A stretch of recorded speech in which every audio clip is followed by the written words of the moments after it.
I'm Dr. Orion Taraban, and this is PsycHacks, Better Living Through Psychology. And the topic of today's short talk is most men are wallpaper. What does this mean? It means that most men, like wallpaper, are functionally invisible, both to other men and, more to the point, to women. And this is interesting because it's in stark contrast to what we typically see in nature. In nature, it's the females who are drab and camouflaged, and the males who are spectacularly arrayed. And this kind of makes sense. If the females are precious because they are the limiting factor of reproduction for the species, it makes sense that they should be as inconspicuous as possible. There is safety in inconspicuousness in a world full of predation.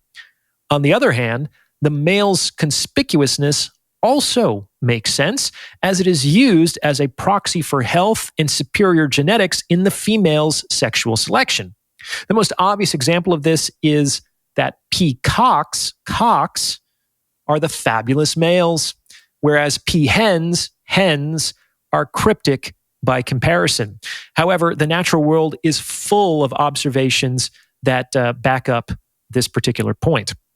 However, in modern humans, there has been an incredible reversal in this phenomenon in intersexual dynamics. Just look at the Oscars or any gala celebration. The men all dress alike in the same black and white tuxedo, whereas each woman is an individual extravaganza, a unique spectacle of color, form, and design. In many respects, the men just seem to exist as foils to highlight the women's beauty, like a simple setting for a dazzling jewel. How did this happen? I'm not really sure.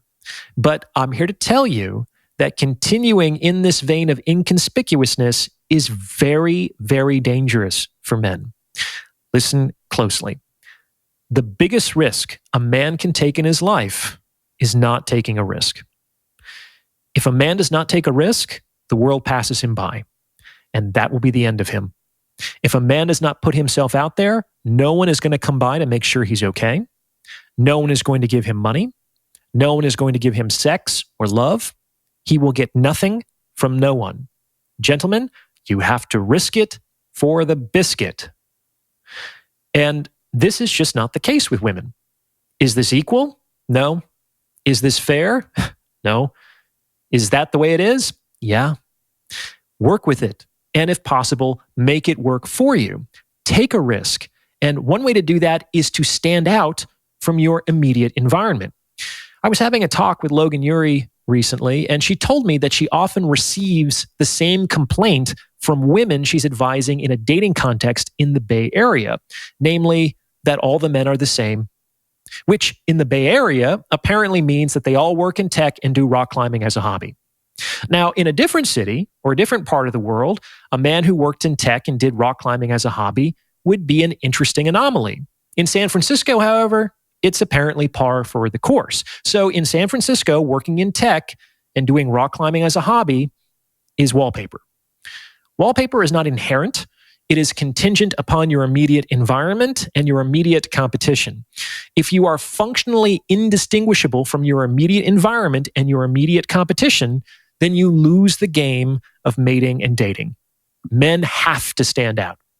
This means that you have to create a contrast between yourself and your immediate environment and competition in order to even be visually recognizable as an individual man. Without this, you are simply field, not focus, and the world will pass you by. Now, before I go any further, if you're liking what you're hearing, please consider sending this episode to someone who might benefit from its message. It's word-of-mouth referrals like this that really help to make the channel grow. And you can also hit the super thanks button, which is those 3 little dots in the lower right-hand corner beneath the video, and tip me in proportion to the value you feel you derive from this episode. I really do appreciate your support. So, how does a man do this? How does he separate himself from his field?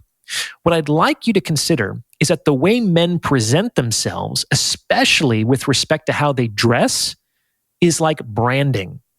It helps to think of dating in a sense like marketing.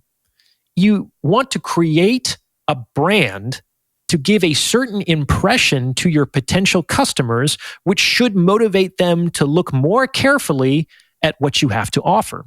You might have the best product or service in the world. However, if you cannot capture attention through marketing, you might not survive as a business. And just like marketing, it's all right for the branding to, let's say, be a selective or exaggerated version of what you potentially have on offer. It shouldn't be completely disjointed from what's on the menu, and as that will simply create problems further down the sales funnel, but it certainly doesn't have to be isomorphic with the menu. Now, what does this mean in practice? Basically, a woman should be able to look at you, at your branding, and come away with a decent idea of what might be in store for her on a date. And just like branding, amazingly enough, this can be accomplished through careful attention to your appearance. I'm going to walk you through what that might look like using an example from an unlikely place. So, I've never played this game personally. I don't even remember how I learned about this game, but there is a text-based dating simulator out there called Dream Daddy, in which you play the teenage daughter of a gay man who is trying to match her father up with another dream daddy. I've put a link to the image I'm going to discuss in the pinned comment below. I'd like you to click on it so you can follow along. It's one of the best ways I know to explain to men this idea of dating as marketing. This is going to be fun. Again, I've never played this game, so I have no idea if what I'm about to say is accurate to the world of the game, but that's not actually relevant to our intents and purposes here. Did you click on the link? Okay, you can see that there are 7 dream daddies, and they all have a very specific look to them, don't they? From just a sliver of their appearances, we can make some plausible guesses as to what might be in store for us if we were to date that particular daddy. Let's begin on the left and work our way to the right. Now, this first guy, he's obviously bad boy daddy. We'd probably meet him at a dive bar, play some pool, and drive off on the back of his motorcycle without wearing a helmet. So dangerous. Next up is Vamp Daddy. He's a sensual romantic, into fine wines and classical beauty. I'm imagining a sumptuous dinner, stargazing, and foreplay by the fire. In the third spot is Professor Daddy. If you're a sapiosexual, he's your man. He likes to have intellectual conversations, and he'll probably invite you to soirees on campus where you can match wits with the literati. Coming in at number 4 is Country Club Daddy. He's obviously rich, probably from old money. He likes polo and yachting and tennis. He knows all the right people and vacations somewhere fabulous. Next up is Fitness Daddy. You'll likely hit the gym with him, do a yoga class, make some protein smoothies, and give each other massages, to loosen up the fascia. Next up is Creative Daddy.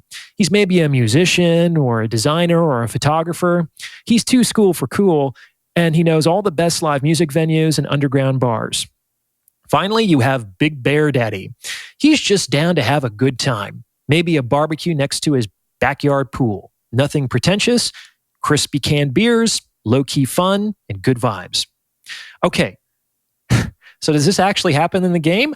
I have no fucking clue.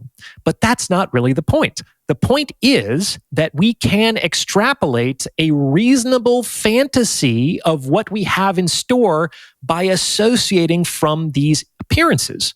They all make a statement. None of them are wallpaper. We can even consider these 7 to be male dating archetypes. They communicate an emotionally compelling idea, which means they are marketable.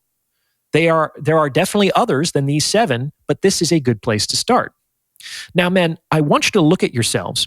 If we dropped you in an unfamiliar place and people could only see what you looked like, could they get a plausible sense of who you are and what you're about? If not, then you're wallpaper. Spending just a little time and money on differentiating yourself is time and money well spent. Women are really sensitive to these kinds of things. Having a vibe and a coherent look to your appearance will differentiate you from your immediate environment and competition.